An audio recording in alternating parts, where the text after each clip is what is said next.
En el vídeo de hoy, Napoleón Bonaparte. Parte 3. Si bien el Congreso de Erfurt había preservado la alianza entre Napoleón y el zar Alejandro I, en 1811 las tensiones comenzaron de nuevo entre ambas naciones. Alejandro era presionado por la aristocracia rusa para romper la alianza, ya que consideraba insultado el honor ruso. La primera señal de que la alianza se deterioraba fue la forma no muy entusiasta y débil con que Rusia aplicó el bloqueo continental. En 1812 los consejeros del zar le indicaron que una vasta revolución estaba fermentando por toda Prusia y que era el momento propicio para atacar al imperio francés y recuperar Polonia. Gran número de tropas se desplazaron a la frontera con Polonia. Napoleón, sin embargo, se anticipó y comenzó a expandir su ejército hasta lograr un contingente de 600.000 hombres. Ignoró los consejos de no invadir suelo ruso y el 23 de junio de 1812 procedió.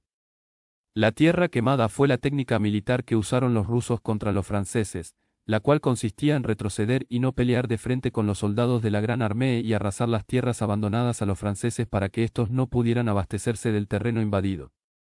Al enfrentarse a los franceses cayó Smolensk y, tras otras victorias, los franceses siguieron su avance. Los rusos evitaron batallar en repetidas ocasiones contra la Gran Armée, aunque en algunos casos solo porque Napoleón dudó en atacar cuando la oportunidad se le presentó.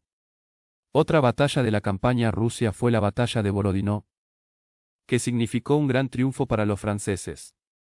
Los rusos se replegaron y Napoleón entró a Moscú asumiendo que Alejandro I negociaría una paz.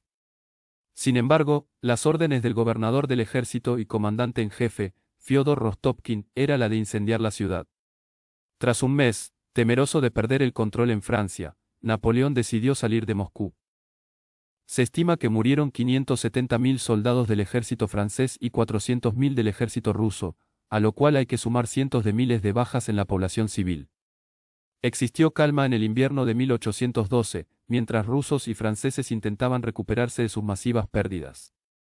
Un pequeño ejército ruso atormentó a los franceses en Polonia, y 30.000 tropas francesas debieron retirarse hacia los estados alemanes para reunirse con las fuerzas estacionadas allí, llegando a los 130.000 hombres con los refuerzos de Polonia, cifra que crecería cuando Napoleón se presentase.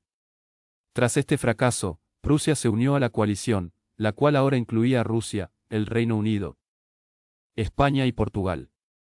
No obstante, Napoleón reasumió el orden en Alemania, e infligió una serie de derrotas a los aliados, que culminan en la batalla de Dresde el 26 de agosto de 1813, donde las tropas aliadas sufrieron bajas de más de 100.000 soldados. Si bien parecía que Napoleón iba a resurgir, se unieron a la coalición Austria y Suecia, y en la batalla de Leipzig, los franceses fueron derrotados en un enfrentamiento en el que los aliados contaban con el doble de tropas que Napoleón. Después de esta batalla donde murieron más de 120.000 soldados de ambos lados, Napoleón se replegó a Francia, pero su ejército, de apenas 100.000 hombres, ya no era capaz de resistir la embestida de la coalición que contaba con más de 500.000 de soldados. París fue ocupada el 31 de marzo de 1814. El 3 de abril fue depuesto por el Senado, y bajo la presión de sus mariscales, Napoleón abdicó salvaguardando los derechos de su hijo el 4 de abril, pero ante la imposibilidad de emprender una ofensiva sobre París abdicó el 6 de abril, esta vez sin poner condiciones. El 11 de abril, el Tratado de Fontainebleau estableció la renuncia de soberanía en Francia e Italia para sí y su familia, y su exilio a la isla de Elba, una isla pequeña a 20 kilómetros de la costa italiana, manteniendo su título de emperador de manera vitalicia. El Congreso de Viena dispuso el nuevo orden en la Europa post-napoleónica. En Francia, los realistas instalaron en el poder a Luis XVIII.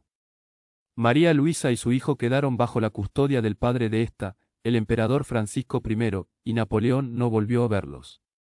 Consciente de los deseos de los británicos de desterrarlo a una isla remota en el Atlántico y del rechazo del pueblo francés a la restauración borbónica, escapó de Elba en febrero de 1815 y desembarcó en Antibes el 1 de marzo desde donde se preparó para retomar Francia.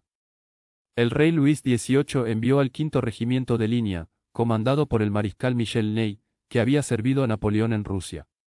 Al encontrárselo en Grenoble, Napoleón se acercó solo al regimiento, se apeó de su caballo y cuando estaba en la línea de fuego, gritó: «Soldados del quinto, ustedes me reconocen. Si algún hombre quiere disparar sobre su emperador, puede hacerlo ahora».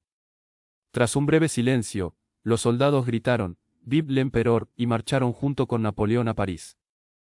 Llegó el 20 de marzo, sin disparar ni un solo proyectil y aclamado por el pueblo, levantando un ejército regular de 140.000 hombres y una fuerza voluntaria que ascendió a 200.000 soldados. Era el comienzo de los 100 días. Establecido de nuevo en París, promulgó una nueva constitución, de carácter más democrático y liberal que la vigente durante el imperio. Muchos veteranos acudieron a su llamada, comenzando de nuevo el enfrentamiento contra los aliados. El resultado fue la campaña de Bélgica, que concluyó con la derrota en la batalla de Waterloo el 18 de junio de 1815. El pueblo de París lo apoyaba en la lucha, pero los políticos le retiraron su respaldo, por lo que abdicó en favor de su hijo Napoleón II. Marchó a Rochefort, donde capituló ante el capitán del buque británico Bellerophon. Napoleón fue encarcelado y desterrado por los británicos a la isla de Santa Elena, en el Atlántico, el 15 de julio de 1815. Allí, con un pequeño grupo de seguidores, dictó sus memorias y criticó a sus aprehensores. Enfermo del estómago, aquejado de una continua pesadez y un dolor en el costado derecho, los médicos creían que era una afección hepática, pero él sospechó que estaba atacado de la misma dolencia de su padre, un cirro en el píloro o cáncer de estómago, pero no se lo dijo a nadie hasta que estuvo seguro. Sin embargo, recientes investigaciones realizadas a muestras de su cabello, revelan que estaban impregnadas con arsénico a tal punto que se necesitaban dosis altamente peligrosas para lograr aquella concentración. Esto sugiere que pudo morir envenenado, lo que también concordaría con sus síntomas, ya sea de forma intencionada o no. Bonaparte murió el 5 de mayo de 1821 a las 5:49. Tenía 51 años. Si te gustó el video, recordá suscribirte.